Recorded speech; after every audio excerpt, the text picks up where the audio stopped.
Welcome to Better Teaching, Only Stuff That Works, a podcast for teachers, instructional coaches, administrators, and anyone else who supports teachers in the classroom. This show is a proud member of the BE Podcast Network, shows that help you go beyond education. Find all our shows at bepodcastnetwork.com. I am Gene Tavernetti, the host for this podcast, and my goal for this episode, like all episodes, is that you laugh at least once and that you leave with an actionable idea for better teaching. A quick reminder, no cliches, no buzzwords, only stuff that works. Today's guest is Karen Vaites, an education entrepreneur and national advocate for high-quality curriculum, literacy, and math instruction. She is the founder of the Curriculum Insight Project and the writer behind School Yourself on Substack, where she explores research-aligned teaching and big questions facing K-12 education. Karen and I spend a lot of time exploring the Southern surge and the improvements in literacy scores in the South. I think you're going to like this one. Good morning, Karen. Welcome to Better Teaching, Only Stuff That Works. Thank you for having me. Oh, I've been wanting to talk to you for quite a while, and so many things that I want to talk to you about, but I have to ask you about something that you've been writing about for a while now, and that is the Southern surge. Can you describe the Southern surge? And then I got lots of questions for you. Thank you for asking. The Southern surge is my favorite thing to talk about, in no small part because we don't talk enough about the positive stories in K-12 education, and this is a big one. For years, people have been talking about the Mississippi Miracle, and hopefully that is reasonably familiar to your listeners. This idea that Mississippi is well into its second decade of investments in better teaching and teacher training and so forth in order to nurture better early reading foundations. And Mississippi has emerged as a darling on our national report card, the NAEP, for many years of successive increases on the NAEP in reading performance. What really solidified itself with the 2024 NAEP cycle is that Louisiana is clearly emerging as this number 2 state in terms of its gains on the NAEP in the last 5 years. In fact, Louisiana was the second most, showed the most NAEP growth in the 4th grade NAEP in 2022, and then it again showed the most growth in 2024. So for 2 straight NAEP cycles, Louisiana keeps rising. And what's the most exciting detail of all is that this isn't just a 2-state story. It's actually a 4-state story because both Mississippi and Louisiana have states that have almost, not identically, but pretty closely mirrored the work in the first gaining state in just the last 6 years. So in the last 6 years, Tennessee took a number of actions that closely mirrored Louisiana's approach. Alabama did nearly carbon copy the Mississippi early approach. And in both cases, those successor states also have growth stories that have emerged on the NAEP. So now we have 4 states working from a common playbook. There are 2 models within that playbook because the Mississippi approach and the Louisiana approach are a bit different, and I'd love to drill into that with you. But we have 4 states that have shown that with the right smart investments, we can in fact raise reading outcomes for our nation's kids. And these are 4 states that are not expected states. They're states with high rates of childhood poverty. They are states without high levels of per pupil spending. So the idea here is that if it can happen in these 4 states, reading growth can happen anywhere. And we all need to be looking to see what are they doing and how can we imitate it. So you talked about the fact that they do 4 things in common. Yes. What are those 4 things that happen in those states or continue to happen? The 4 pillars in the Southern Surge playbook are teacher training, assessment, specifically screening in grades K through 3. So the curriculum improvements and also 3rd grade retention. And this is a package, and we have to think of it as a package that all works together nicely. I can point you to states across the country that are doing 1 or 2 of those things or doing parts of what these 4 states are doing. But all evidence at this point suggests that these 4 states are seeing gains because they're taking on all 4 layers of that layer cake and you get this mutually reinforcing effect from the multiple investments. So we have these four things happening, these four pillars, and Mississippi has been at this longer. What Mhm. did the data lag for a while in the growth in Mississippi that just recently we've seen these bigger increases? What happened there? Mississippi, if you start looking at the Mississippi story, you do start to see small stepwise gains on the NAEP in the initial years after those. There was a 2013 package of reading legislation that really kicked off their reforms and made them statewide efforts. I talk about the efforts as being 2 decades old because prior to 2013, Mississippi has a local, really respected organization called the Barksdale Institute, where Jim Barksdale gave a sizable gift to the Barksdale Institute to kick off literacy reform work back around 2003, I believe. And so the Barksdale Institute, along with state leaders, had been piloting different models and trying to pioneer what this work might look like before the 2013 legislation. As of 2013, they put in place a number of pillars that took the pilot work more statewide.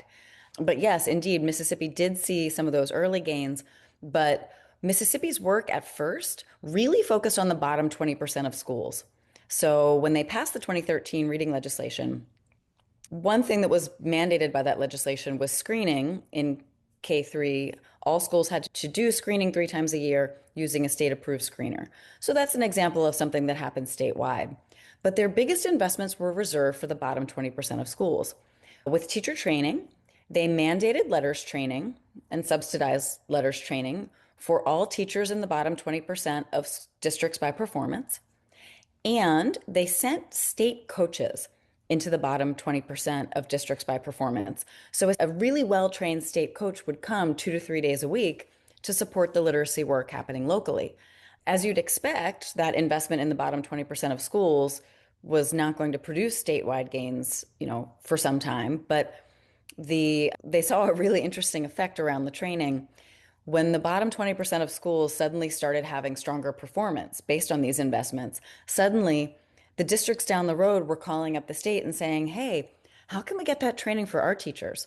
And the teacher training part started to go viral because other districts started seeing what had historically been the weaker performing districts come up in their state rankings. So you had an effect in Mississippi that was building on itself over the years. And, by this point, Mississippi has breadth and depth of training of its teachers.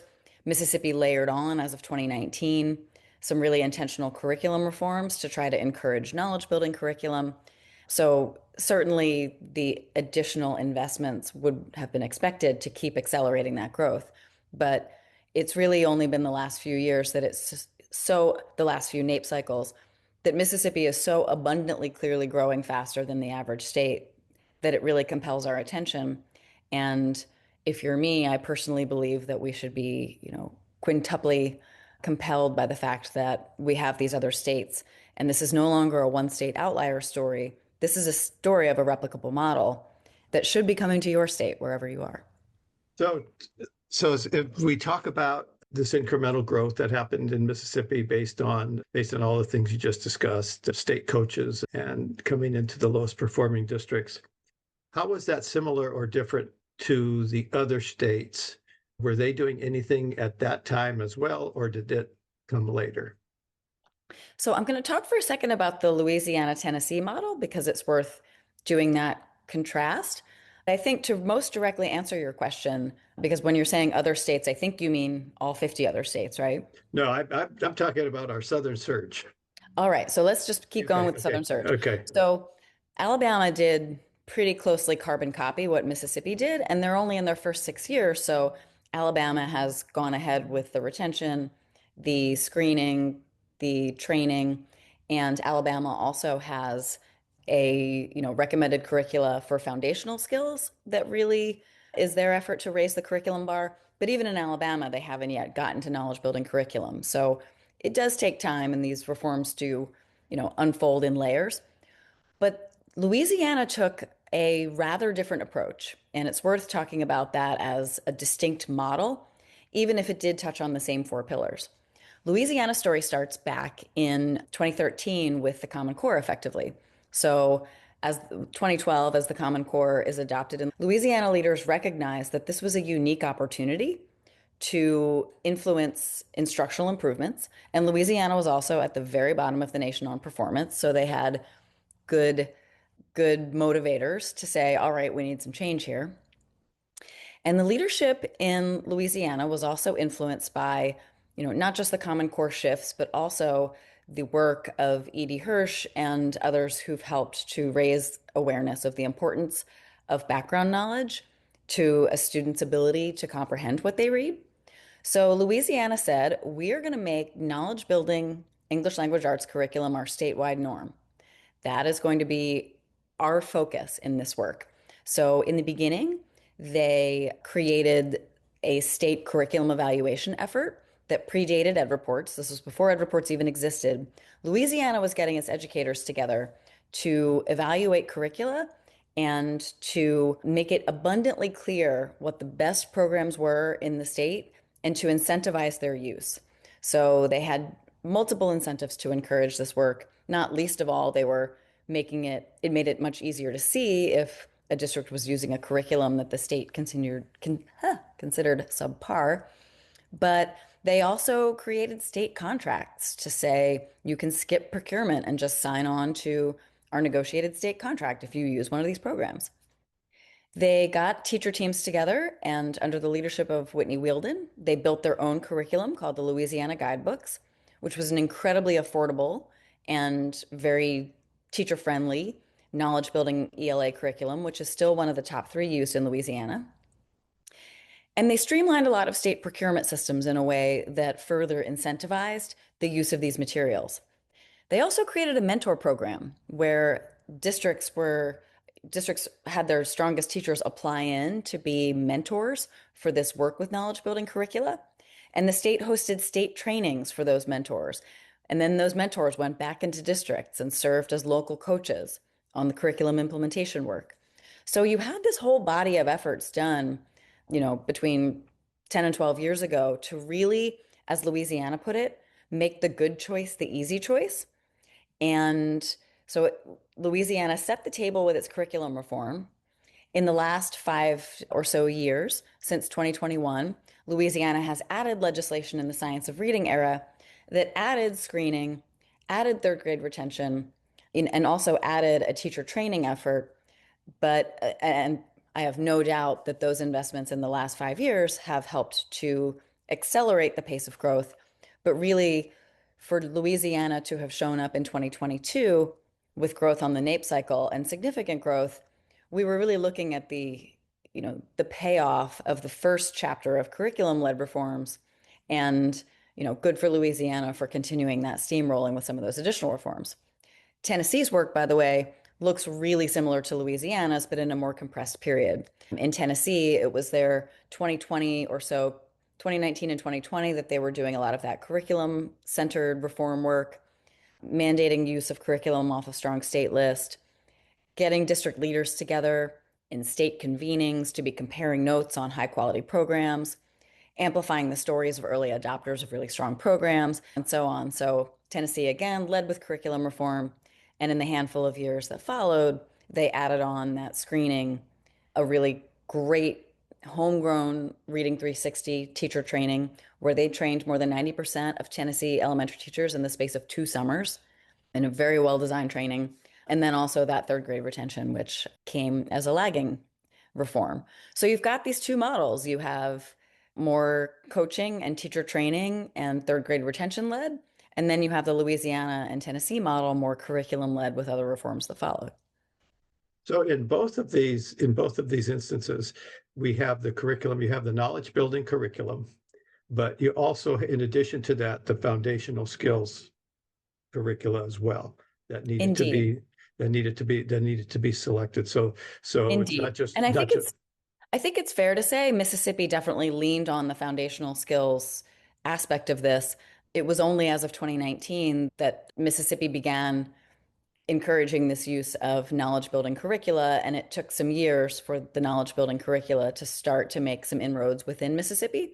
I actually think that's a great thing, right? It's good. Mississippi still has a number of districts that are not yet using what I would call to be knowledge building curricula, it's still a patchwork there in Mississippi. So Mississippi still has some low-hanging fruit to go pick in order to keep continuous improvement going in its work versus Louisiana and Tennessee, where they started with a knowledge building piece, and only in the later chapters were they putting a heavier focus on the reading foundations because that early screening, that's K3 screening for foundational skills. The training, heavily focused on foundational skills. So you want to see both happening in all states, but different order of operations for those two different models. So we have these states that did very well, Mhm. and we had some alliteration with the Southern Surge. Gotta Okay. have alliteration. But not everybody is embracing this and embracing the evidence. I mean, the last few weeks that I've been reading you on Twitter, on X, it's you are kind of explaining some of the problems with the data that you saw. And so why don't you think that this is accepted, what happened? You know, this isn't the resistance to the Mississippi story isn't new. It's worth mentioning that. Within K-12 education circles, when the Mississippi story, we can look back like 5, 6 years ago as Mississippi starts to emerge as a NAEP darling. And there were many folks that were resistant to believing it. And I don't want to speak for others about the why of their resistance, but it seemed 5 or 6 years ago like a lot more of it was just really Mississippi. Can we really buy that? And a lot of people, I mean, I find that to be a disrespectful position, but that seemed to be where the gut reaction some folks were having. And it's fair to say that there have been times before where someone in a district or a state claimed that, hey, we're seeing really big gains here. And those gains were later unmasked to actually be something else happening in the data that better explained the picture that was being presented, whether it was badly presented data, period, or otherwise. I talk a lot about the San Francisco USD math story, where the San Francisco math department literally made an error, a math error, in the way they put forward their detracking experiment in a way that made the country believe they had seen major equity gains from detracking when they hadn't at all. And we're still recovering from that, right? So sometimes we hear these stories and people are right to kind of put up their BS radar and ask hard questions. Skepticism isn't always bad, but I guess I have a little bit of impatience at this point for the Mississippi skepticism because we did have the skepticism 5, 6 years ago. We've gone through successive rounds of different people looking harder at the data, studies of the data, analyses done that debunk the debunkers. And at this point, anything that I've seen in 2025 that goes ahead and says, Mississippi, it can't be, is doing one of three things, or usually three of three things. It's not actually looking at the details of the data, where Mississippi at this point has gains in every single assessment cohort. So they have gains in their low performing students, they have gains at their students at the 75th percentile, they have gains for students at the 50th percentile on the NAEP. So some of the things that the debunkers say, like, oh, they're taking kids out of their testing cohort with third grade retention. Well, if that was true, you couldn't see this cross cohort gain, right? They also tend to completely ignore the existence of Louisiana, Tennessee, Alabama. So if you just talk about Mississippi and, drag us off into a place where we're all going to debate Mississippi's data and pour over it, you ignore the fact that here's Louisiana with lots of gains and none of the things that people consider to be possible confounding factors in Mississippi's story. So overall, I think the why people don't like this story, I think it's probably varies, but in some cases, this story doesn't suit some people's politics. It's definitely true that folks on the left have been more likely to express doubt in the Mississippi story or the Southern Surge story because it doesn't necessarily suit people's political priors if these deep blue states without a lot of education funding are seeing gains. So for some, they may resist the story for that reason. And in other cases, it may just be a reflexive, I refuse to believe that, great ed reform gains are possible without big infusions of money, et cetera, et cetera. Your mileage may vary depending on these things. And I may be the worst person to ask because clearly with the look that I've taken, I'm persuaded that there's a real there and other states should follow. One of the things that I think you had talked about quite a bit was the criticism of the third grade retention. Yeah. So what does, and this may be unfair to ask you, but do you know what the data is, the growth of those kids who are retained in third grade? I don't know that I've seen an analysis that specifically isolates the retained students and talks about their specific outcomes. So I can't answer that one as directly as I'd like, but I'll say this about retention. I didn't like the retention aspect of Mississippi's story myself, and I struggled with it when they first arrived on the national stage as a model to follow. I just had a big squirm factor. And in part, it's because I'd listened to the conventional wisdom, where I think we still have a conventional wisdom in K-12 that suggests that when students are retained, that they tend to have very adverse emotional impacts and that there may be more downsides to retention than upsides. And at least one study has, purported that that's the case. So I really thought, that these other things you're doing, training teachers, screening, better curriculum, those things all day long, those are positive steps forward. But do we really need to have retention? What has brought me around on the retention story is two things. First of all, when you really sit with what happens when students are moved on and they're not able to read, struggling readers older than fourth grade show dramatically higher levels of self-doubt and depression than students that are typically developing and successful readers. It's not, I mean, it's even safe in our country to say, like, I'm not a math person, that's not my thing, or I'm not good at that. But if you can't read and you're in the fourth grade and most children around you are successful readers, that is going to affect your self-esteem. And I don't want anyone to pretend that we don't create emotional baggage for children when we fail to retain them and instead pass them on. So I've started looking at this as no one likes the idea of retaining students, but no one likes the idea of struggling upper grade readers either. And you have to think about this as, okay, what's the lesser of these evils? Secondly, when you really look at these states and how many students are retained, it's actually not a particularly high number. We see retention levels that are not that inconsistent with other states. And also, Mississippi has had higher retention at some points in its phases, but its retention has actually ticked down a healthy amount over the last 5 years. So we're not retaining undue numbers of students. And I do believe what everyone says about these policies, which is no one wants to tell a child that he or she's going to be retained. No one wants to tell parents, hey, we've got to hold your son or daughter back. So, adults in the system, the coaches, the teachers, the principals, everyone pulls out all the stops to make sure they get every possible child across that successful reading threshold by third grade. And that's exactly what you would want if you could design a system. You'd want to design it for success and not just the quote unquote accountability of third grade retention, but the fail safes along the way. If you have mandatory screening of every child between kindergarten and third grade, any child's going to have gone through a state approved screener 12 times before he or she is retained. And well coached teachers that have gone through reading training are going to be provided to support that student. And then Mississippi has regulations to say that when a student is retained, he or she has to be placed after the retention year or during that, second repeat of third grade with a high performing teacher. That's a really smart overall system to produce the outcome of maximizing literacy for kids as they enter fourth grade and beyond.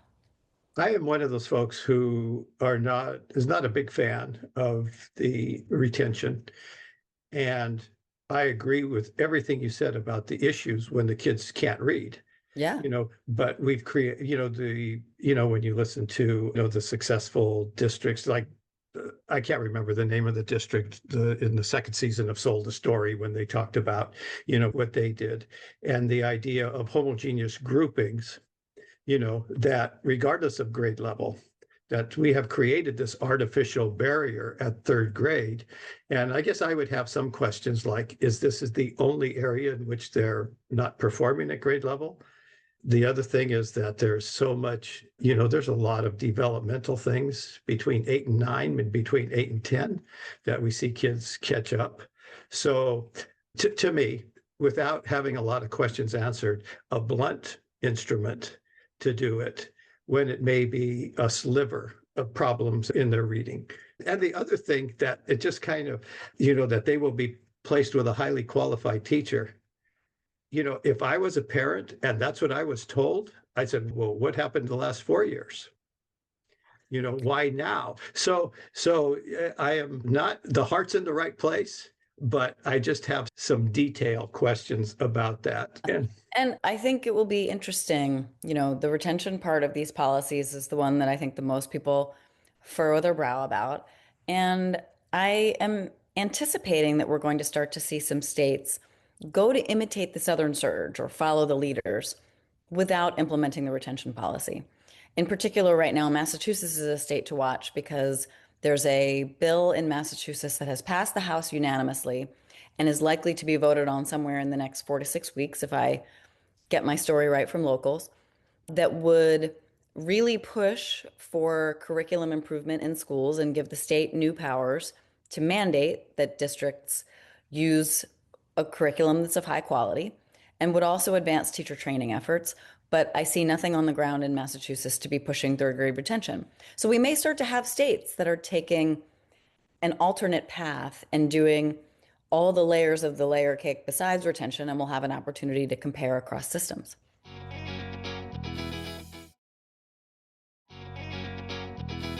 I mean, there's absolutely no doubt there has to be some intervention at that point. But that will be interesting. And I think There's a detail that I really like out of Alabama, by the way. Alabama has summer reading camps they've developed. And for students that are screened as being at the bottom of their class or underperforming in those early grades. And I'm not going to remember off the top of my head, but my piece on the Southern Surge has links and more details. So it's more specific about exactly which grades and exactly which students. But basically, students that aren't yet thriving as readers in those early grades are flagged and offered summer reading camps that have really remarkable efficacy. So I'm all for trying to find other ways of pulling out all the stops, if you will, to make sure that we have kids reading by third grade.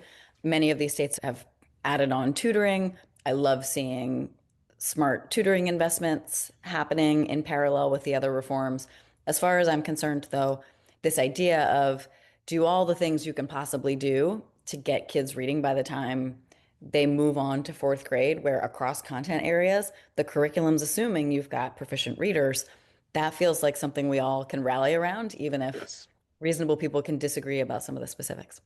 Right, absolutely. And there's a couple issues when I think of you describe all the things that you talked about, the 4 pillars, et cetera. And that is the idea of replicating this across areas. And it reminds me of when I was, gosh, this was, oh God, in the 90s. In the 90s in California, we were going to take the lead from Tennessee on class size reduction. And I can't remember the gentleman's name, but he was the governor at the time, and then he came to be the head of the Department of Education, Lamar Alexander. Okay. Lamar Alexander, and he was the champion of this. And so California, they looked at Tennessee and says, we're going to do class size reduction also.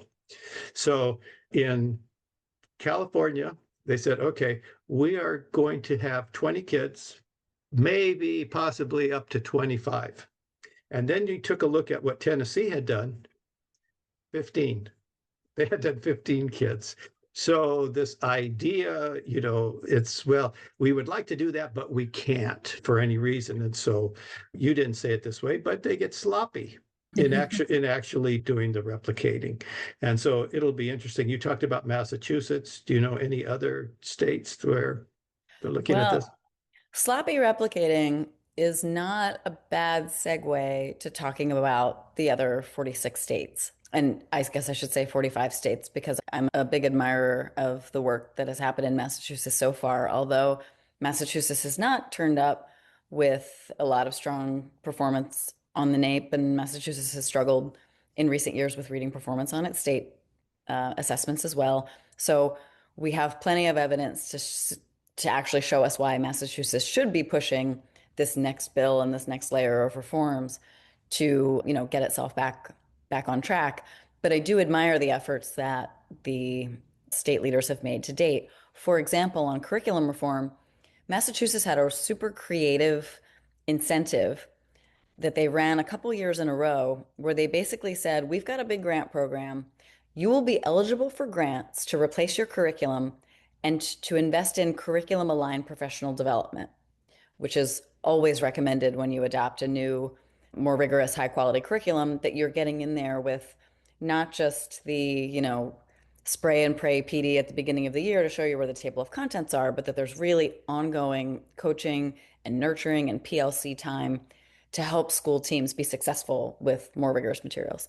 So Massachusetts throws out a grant that says, you can apply for our funding and we're going to give priority to districts using crummy materials. And those include if you use Fountas and Pinnell, if you use the units of study from Teachers College Reading Workshop, like they named names about the programs they were looking to get out of their schools and prioritized funding to districts where they were trying to flush weaker programs out of the system. That struck me as an incredibly creative way of signaling to districts in the state, here's what better looks like, without actually giving the State Department the control to mandate curriculum change. I'd love to see other states imitate that model. But, beyond Massachusetts and the Southern Surge states, there's a trend, and it's easy to talk about. Between 2019 and 2022, 45 states passed some form of science of reading legislation.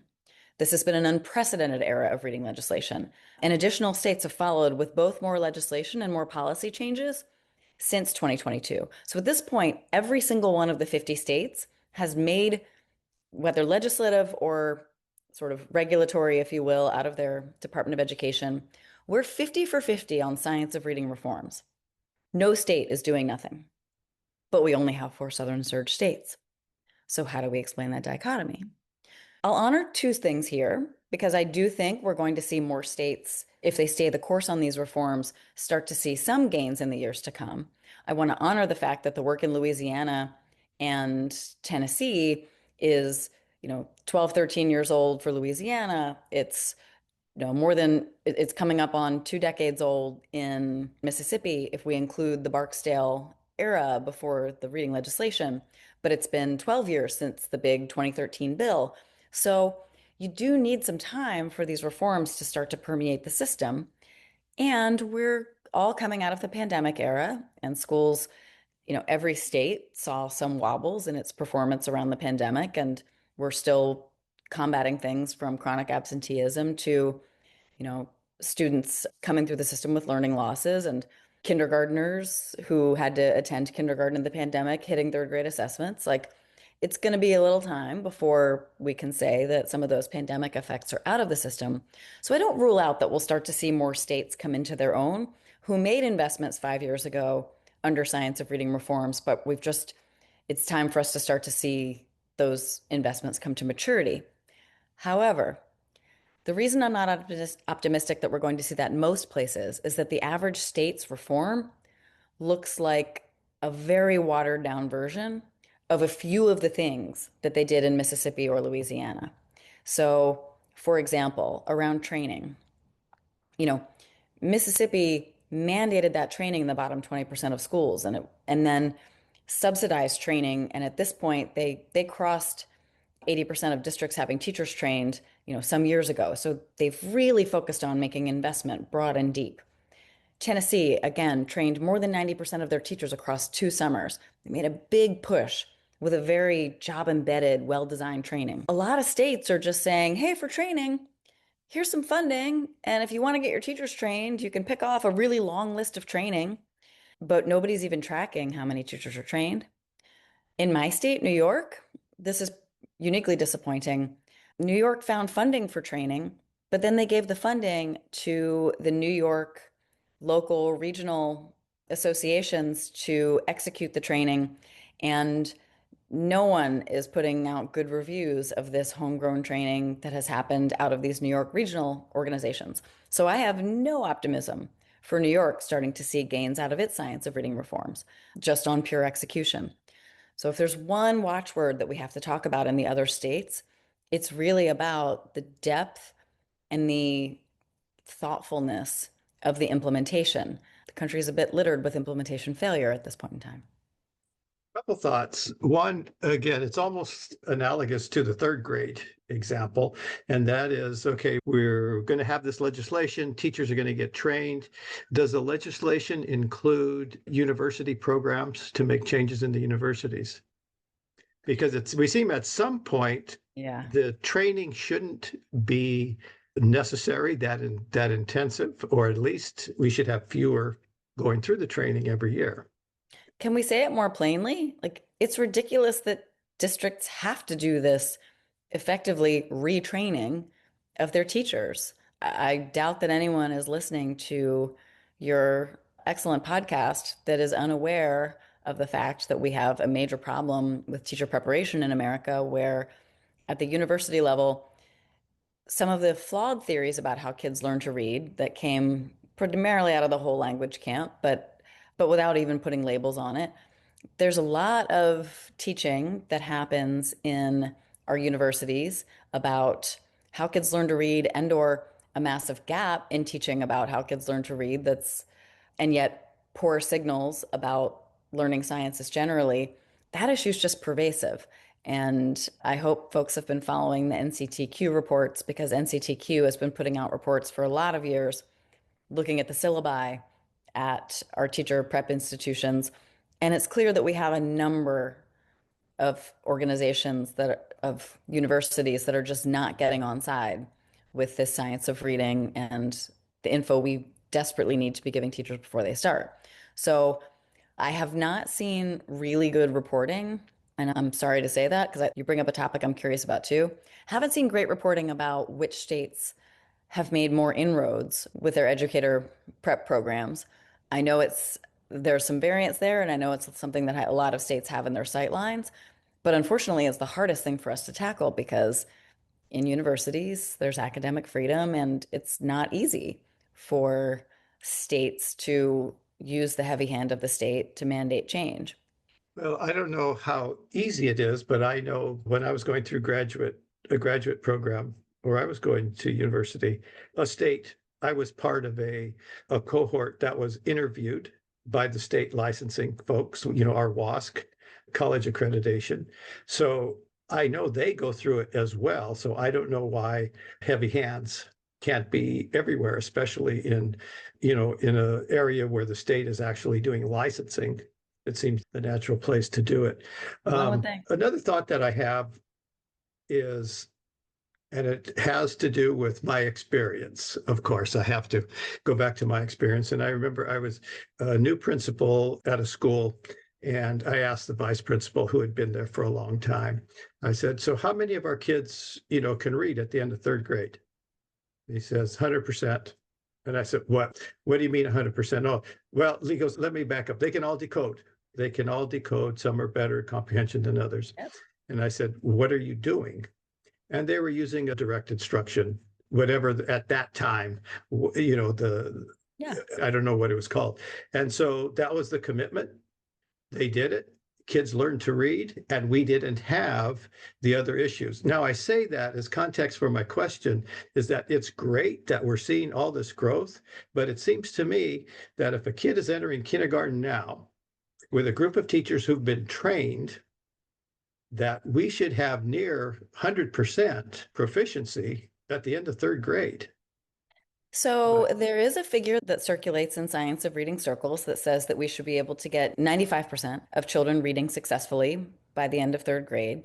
And I feel like that's a fair norm to put out there because there are children with developmental challenges that I want to make sure that we're putting out realistic expectations for schools. But that 95% threshold is so far from where public school systems are in America, with precious few examples. I love that we have examples like Steubenville to talk about that get awfully close to that threshold in an awful lot of their assessment years. But yeah, I mean, there should be no reason if we have well-trained teachers who are given the right supports from good curriculum to a sound screener, sound assessment protocols, and good job embedded training on use of those materials, there's just no reason that we shouldn't be able to get the overwhelming majority of children to a point of success. I agree. One more thing, and it was there's been miracles all over this country, right? And I live in Fresno, California, and 20 some years ago, there was a Sanger miracle in Sanger, California. And it became so noteworthy that the superintendent was a National Superintendent of the Year for all the work that they had done. And it was a mecca. I mean, everybody had to go to Sanger. And so I was talking to a group of administrators from a school district that had gone to Sanger to actually see what was going on. They were on one of the pilgrimages. And when they talked to teachers and when they visited classrooms, what they had been told was happening wasn't as across the board as it seemed. And Mhm. teachers expressed, oh, yeah, that's what we're supposed to be doing, but we don't do that. Do we know how much of that is happening in the Southern Surge states? Have we had a You chance to point actually to, visit classrooms or? yeah, so I have had a chance to visit classrooms on visits where I might go to a district for a couple of days. And so I want to start by honoring the realistic point you make, which is in American school, teachers do have a lot of empowerment to close the door and do what suits them with the bulk of the instructional time. And that's why it's all the more important to make sure that we're really looking at the human side of this work and thinking about how we make sure that when we give teachers new, better curriculum, we are giving that professional learning, not just so teachers know how to use the materials effectively, but also why the materials have been designed the way they have. I've spoken to countless teachers who were given knowledge building curricula without any real professional learning on the importance of background knowledge to reading comprehension. Well, I might be put off if you gave me a curriculum that over focused its time on science and history and it felt like the books I loved were being crowded out of the classroom or some of the attitudes you hear. I might feel that way too if nobody had ever explained the learning science to me. When we respect, show, and invest in teachers to help teachers understand the research base and the why of these materials, it is, that's this critical step to make sure you bring everybody onto the same page and that we're treating adults like people we need to motivate in all of this work. That said, I really like the short answer to your question's not exactly. It isn't like there's some set of, eyes and ears into classrooms across Mississippi that lets us know exactly how much people are, you know, on board with or, you know, teaching from their curricula, for example, with regular fidelity. But we do know the following. There's a stat that came out of Tennessee where 2 years into Tennessee's curriculum reform, they did a large scale survey of Tennessee teachers. And 96% of Tennessee teachers reported that they were teaching primarily from the materials selected by their district. That is like a unicorn level embrace of materials. I don't have to, I don't have to tell anybody that there's this popular conception of teachers and curricula that teachers don't like being told what curriculum to use. They don't like teaching from a script, et cetera, et cetera. I've come to think that narrative is completely driven by the fact that over the last 20, 25 years, the majority of curricula that were pushed into schools weren't that good. So if somebody gave me Wonders, a curriculum that's super bloated and lots of parts of it are pretty unimpressive and it actually contains no whole books and chapter book grades. If you gave me Wonders and told me to teach it to fidelity, I'd be pretty resistant to curriculum change too. But what we see consistently is that when states manage to get better materials into their schools, and both Louisiana and Tennessee achieved consistent use of knowledge building programs and pushed their basals broadly out of the state, pushed balanced literacy broadly out of the state. Suddenly, in a state where The curricula are consistently stronger. Teachers are consistently using them. Like, it's a completely unsurprising outcome, but I think a really important data point in this work. You know, it's very interesting to me, the continuing paradox of Mississippi. They had local selections. And then we want to get the other 45 states on board. So where's the state? Where's the state telling us what to do? And then so it's really hard to pinpoint in the United States in how independent we are. I Like know. in Fresno County, we have, I think it's 35 school districts, that nobody wants to be told what to do. They want to do what's best for kids and they work hard, but there's a real tension. There's a real tension there that as Americans, I don't know how we're going to settle that. So gosh, Yeah, well, I'll tell you my favorite idea. All I want for Christmas, and this is a preview of a piece that I'm hoping to get written by Christmas. All I want for Christmas is a national curriculum database. I think it's ridiculous that we have about 6 states that have put out some form of data, usually a sample at a moment in time. Like Massachusetts has a dashboard of the curricula used in their schools, but the current version of it applies to one school year, and it's already a bit out of date. And many states have put out a report saying, in this moment in time, for the year 2022, here are the curricula used in our schools. But then that gets out of date. I don't see why we couldn't start to mandate that schools publish openly the material selections that they've made. And if you knew those selections in a moment where a lot of districts are changing and are even under more pressure to change with all this state legislation, you could do a regression analysis to look across our 13,000 plus districts and say, all right, well, which curricula are associated with higher performance relative to a district's socioeconomic profile? Which curriculum changes start to produce increases in student outcomes in a given district? All it would take is the data set. So I'd like to see a national data set that empowers us to actually do some proper analysis on which curricula are raising bars and which ones aren't, because I firmly believe that better curricula are the ones raising bars, and I can point to the whole state of Louisiana and Tennessee as my proof point. But I think we can all agree we have a little ways to go in better insights in this realm. we do. And now that we have your Christmas wish out, do you have any questions for me, Karen? Oh, well, I'm meeting you at the end of the year, and I have seen more remarkable podcasts with you fly through my Twitter feed. So I want to know from you, what's the biggest aha moment you had, or the biggest surprise or striking learning you had out of your year of 2025 podcasting?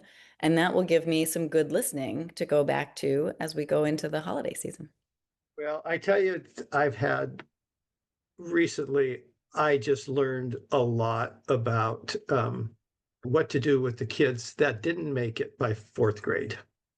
And that was had Faith Howard had a great Mm. podcast where she created what she calls a learning lab in secondary. And it's a middle school and high school literacy lab, not a learning literacy lab. And I just had some great information about what all teachers could do to become reading teachers, because that was another cliche that we had years ago. All teachers are reading teachers. No training, no, you know. So I think that was a good one. Doug Lemov, same thing in the same vein, talked about, little things that teachers can do in the instruction. And then I also, Kier Butts from Baltimore, if you know Kier. I know I have had the pleasure of being in Kier's classroom. Oh, yeah. So you can vouch for I things. I could sing hymns to Kier's teaching, and Yeah. I that is 3 for 3, a set of Yeah. podcasts that I'm gonna queue up in my queue. Yeah. So those are ones that I would suggest. Karen, I have to tell you, it was a joy. I appreciate all the work you do and keeping things straight, because it is a big job. It's a big job. And people ask me, and I want to save public schools. We have to save public schools, but I'm thinking more of, instead of saving our school system, that we should save a system of schools. that we're a little bit more targeted. Each school can be a little bit more targeted and satisfy our clients. Anything else before we go, Karen? No, I'm just really grateful for the work that you do, helping to get out such really the voices of the Dougs and Faiths and Kiers. We all have so much to learn. And so thank you for everything you're doing to nurture our professional learning. Well, thank you, Karen. I hope we see each other soon. If you're enjoying these podcasts, tell a friend.